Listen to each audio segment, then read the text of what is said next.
For our next sample, I want you to cut 2 muslin rectangles, 6 by 12 inches. And I want 2 layers. Once you cut them, if you have an iron, I want you to create a makeshift ironing board on your table, unless of course you have an ironing board. And I want you to iron the two layers of fabric. You have 2 nice flat sheets without that many creases. I'm going to remove excess material. The next step is I want you to fold the pieces of the rectangles in half. Just like that. Like that. And I want you to line up the folds, one fold to the other. Like that.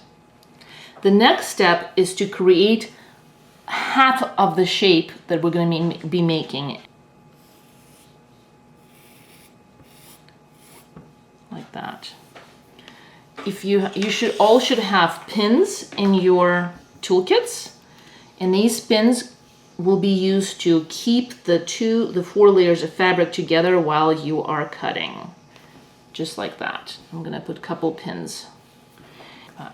Now we're going to take scissors and cut out this heart shape.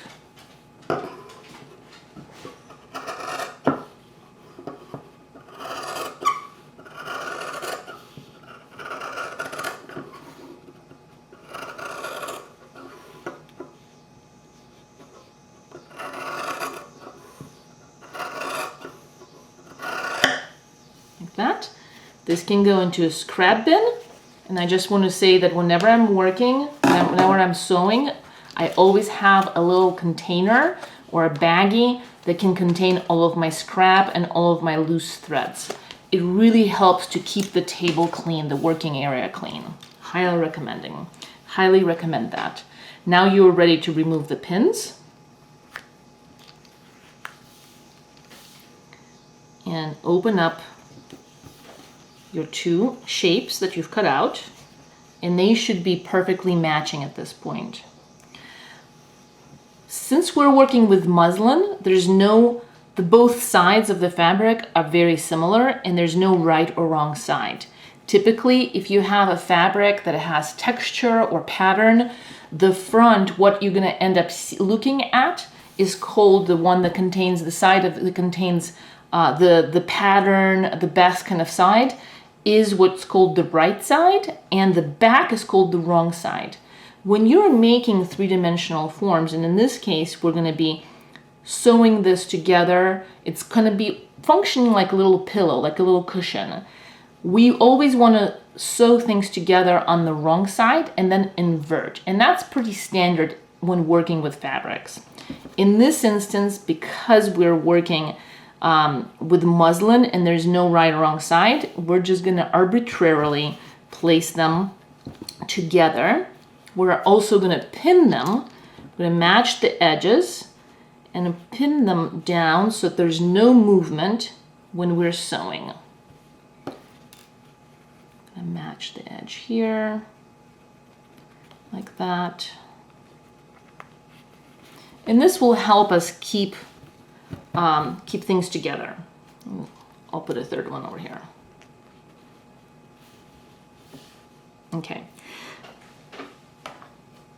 If we go around and make a seam all around, there's no way for us to invert and fill this shape with something fluffy and soft, like a cushion. So because of that, before we start sewing, we have to designate an area that will not be closed off, through which we can both invert the shape, reverse it, and through which we can fill the shape with something soft. And I'm going to go ahead and choose to do it in this section, because if I do it too close to this shape, to this edge here, it's not going to look that great. If I do it here, it's going to be very visible. This seems to be like a really good spot to do it. And remember, when we are feeding the fabric through the sewing machine, the fabric always moves forward. So we are gonna set up, when we are ready to go to the sewing machine, we're gonna start sewing here, and the seam is gonna make its way in this direction.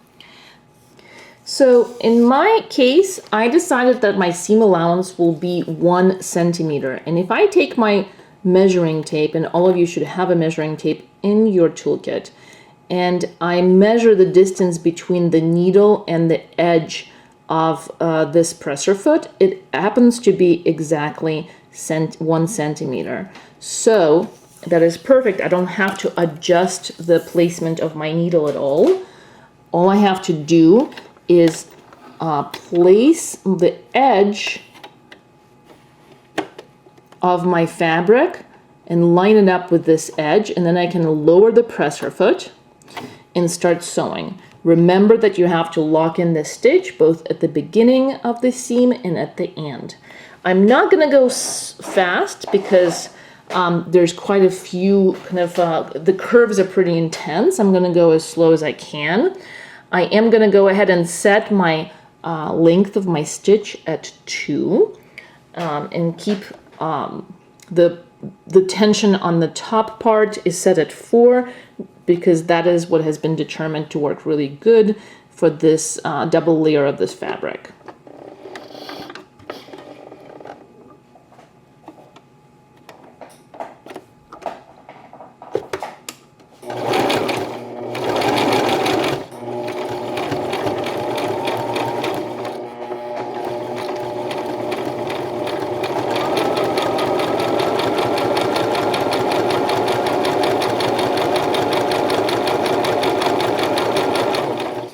If the pin is in the way, you can either remove it or push it forward so it's not in the way.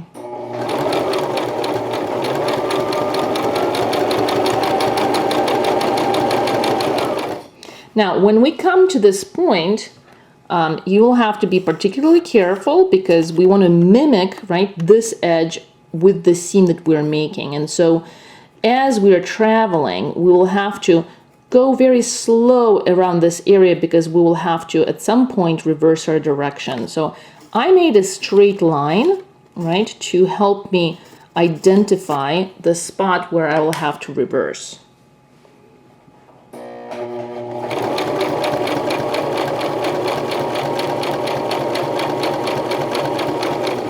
And here I'm gonna go manually until I reach the spot. And then my needle is embedded into the fabric.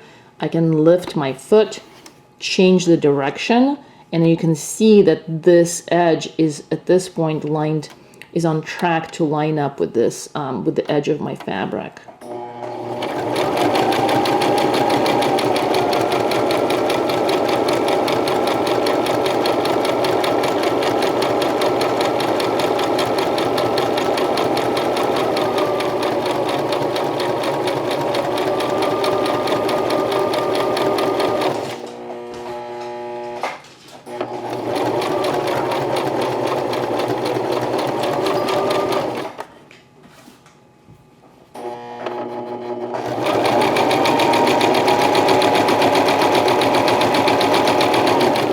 Now the same will have to happen at this sharp point over here, so I'm going to go ahead and make a little mark for myself in pencil and go forward. Once I reach that mark, I'm going to go by manually. Once I reach it, I'm going to go ahead and reverse my direction. And here I'm coming to the end of my seam, so I need to make sure to lock in the stitch. And what in this instance, I wasn't paying attention and I lost the track of the edge of my fabric by about 1 millimeter. But I'm gonna go ahead and keep it this way. But typically, you wanna continue, the seam allowance should be the same. And I made a mistake. I could remove my fabric and then start at this point again, and actually just for the sake of this demonstration to show that we can fix some things, I'm gonna go ahead and redo this last part of the seam. And so you can see that here I am. I'm gonna check. There it is. This is where it starts. I'm going to reverse to lock in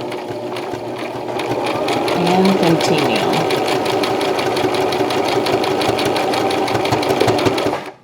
Okay, and now I'm done. Now this is a good opportunity for us to also talk about the seam ripper and how to undo the seam that has been a little bit of a problem. So let me go ahead and release my fabric from the sewing machine. At this point, I don't need these pins, so I can go ahead, remove them, place them in my cushion, just like that.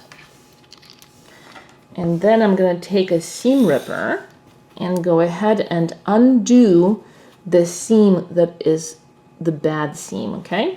First, I'm going to go ahead and remove all the little tails. This is just good practice.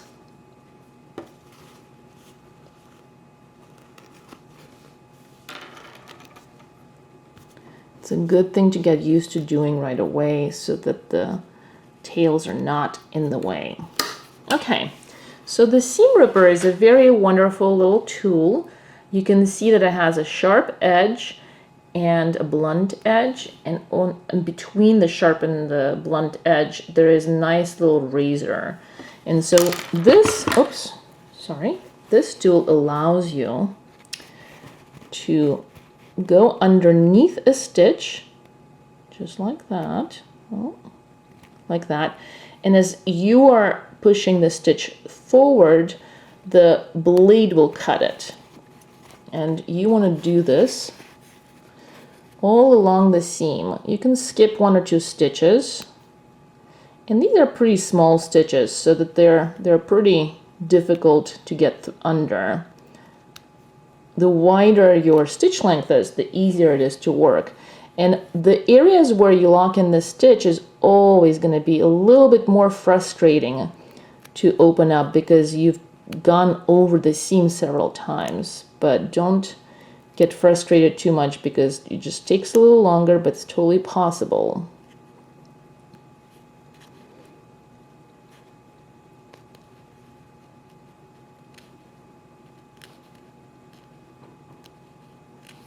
So there, if I reverse this, you can see that the back thread has been released as well.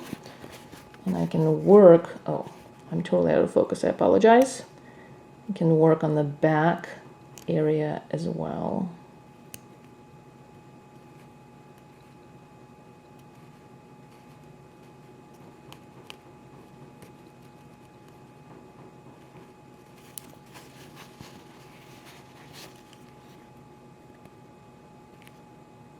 Now it's a lot easier to pull the threads, the threads out. And at this point, anything excess, anything extra that we don't need can be simply clipped off so that our working area is nice and neat. And so you will be using your seam ripper sometimes. It's very common to make a mistake with your seam sometimes. You just get distracted. And so instead of throwing everything away and starting with fresh fabric, seam rippers are used to open up the seam. Even though there's going to be some small holes, the fabric is still intact because the movement, remember this is a woven fabric, so the fibers are on a grid, and just because there's an opening there doesn't mean that it can't be closed up with a little bit of movement, okay? And so a lot of times you, especially if you're working with the small amounts of fabric and you can't restart something, you simply open up the seam and start all over again. Okay, so now that we have corrected the problem here with the seam, we have left the opening. The next step to talk about is that if we reverse this shape right now, right, you will see quite a bit of puckering in this area, and that's because this section over here, that's a lot for the fabric to do. So I'm going to go ahead and reverse it just so you guys can see what I'm talking about. And then we're going to find a solution. We're going to find a fix for that.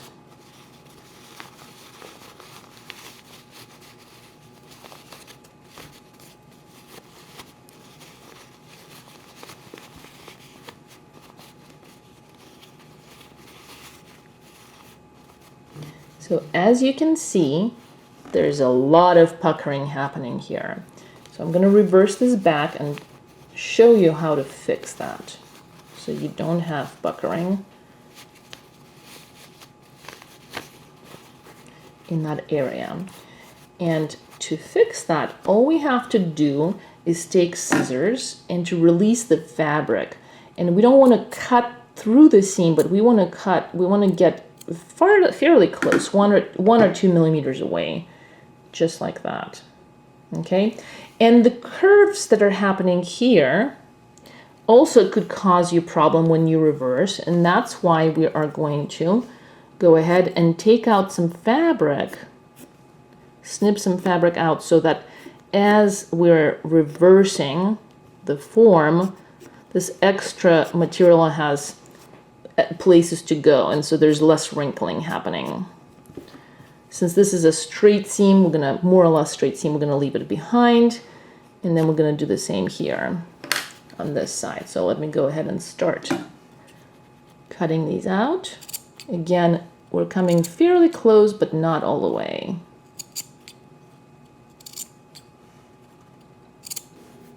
All right, I'm gonna collect all the extra fabric and put it in my trash bin.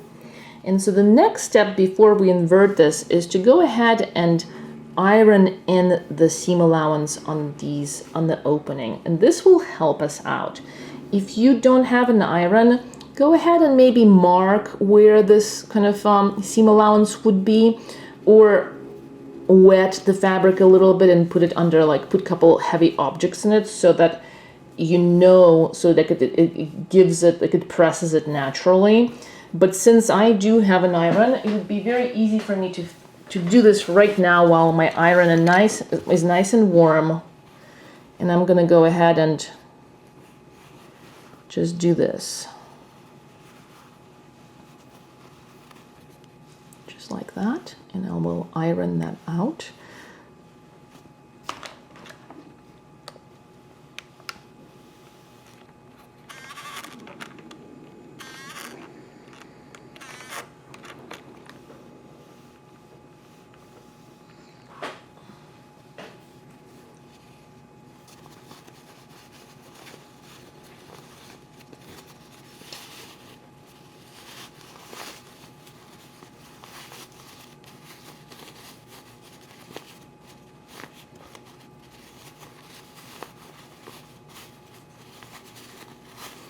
And as you can see already,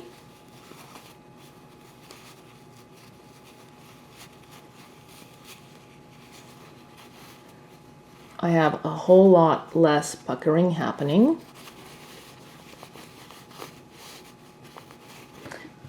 Sometimes it's useful to use an object, to a sharp, like a pencil, a long object, to kind of like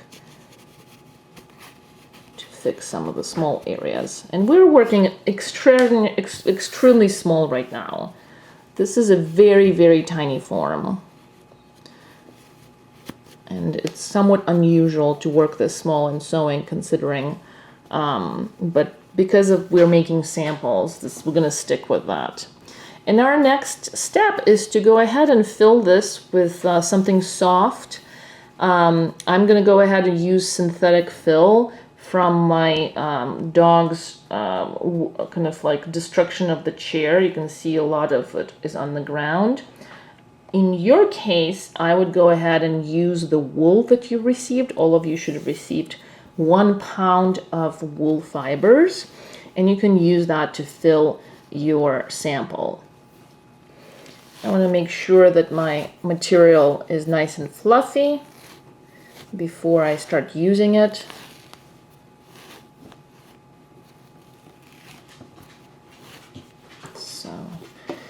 Obviously, the first areas I'm going to fill are these parts that are going to be the farthest from the opening. Again,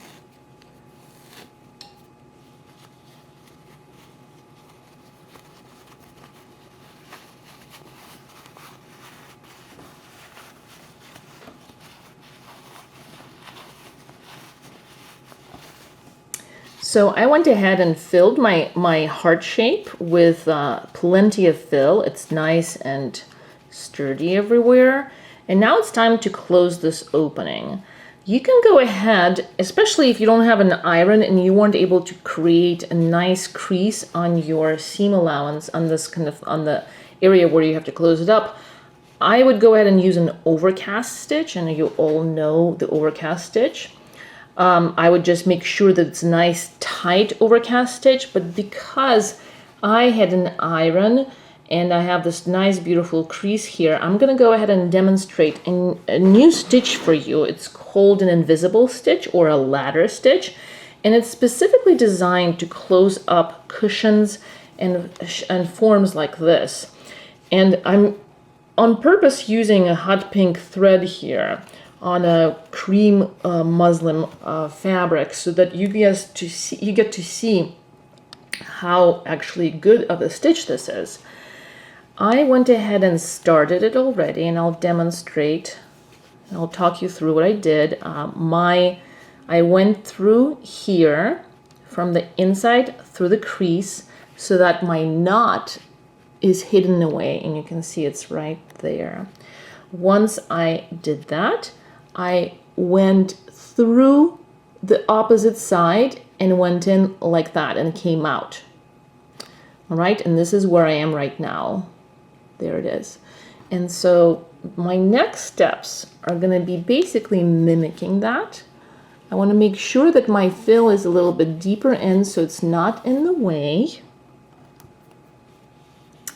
And so since I came out with my needle here, I'm going to go ahead on the opposite end, push my needle through just like this, and then move it about 5 millimeters within the crease and come out on top.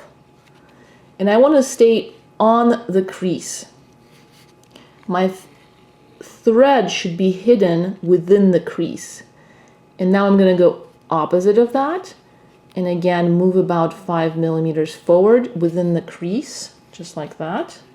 And this way my thread gets hidden throughout the whole seam. And if you can see that if I close this up, you can barely see the fact that I'm using a hot pink thread. This is the tail of from the knot, and I'm going to go ahead and push it in. It has no business poking out like that. Maybe I'll get the pencil, or how about this? I want to hide it, so I'm just going to push it in so it's not in the way. And then I'm going to tighten this up. And you can see that it's almost, my hot pink thread is almost invisible. And of course, if I make tighter jumps, so let's say instead of 5 millimeter, I do it 2 millimeter, my seam will be stronger. And at the same time, I'll have more little pink spots to show off, but it will definitely be stronger. But if I'm using a cream thread, no one would actually even be able to paint it to see that. So you can see how that closes up quite beautifully. So you're more than welcome to try this stitch. But I will also accept overcast seams on this sample. But this is something that would come in handy for mending for you as well. If in the future you forget how to do this stitch, internet is quite a lovely depository of knowledge, and there's so many little videos that are probably better than mine even, that demonstrate this stitch.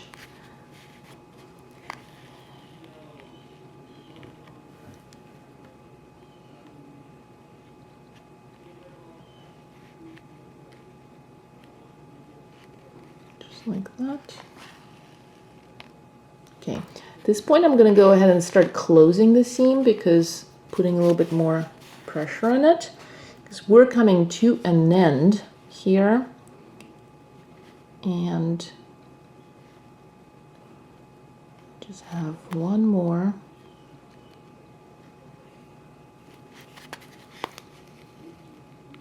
Stitch to do. Here it is, closed up. So I'm going to keep the tension, and then I'm going to grab a couple threads, just like with previous samples, and I'm going to create a double knot. I'm going to go through the loop twice, just like that. And to hide the tail, I'm going to simply feed my needle through the object that we've made, just like that, and then put a little bit of tension in it, cut it, and so that this way my tail is hidden inside the form, just like that. And here we have it, our invisible seam. There's a little bit of puckering happening. I probably could have been a little bit more careful in the beginning when I started sewing, but it's okay. This is kind of like, it also could be fixed with moving the filling material in a little bit. But this is, now you have a cushion with an invisible seam or an overcast seam. And this is what I want to see for your sample for this, for the sample. And again, this doesn't, your heart shape can be entirely up to you. It doesn't have to look like bunny ears. All right, moving on to the next.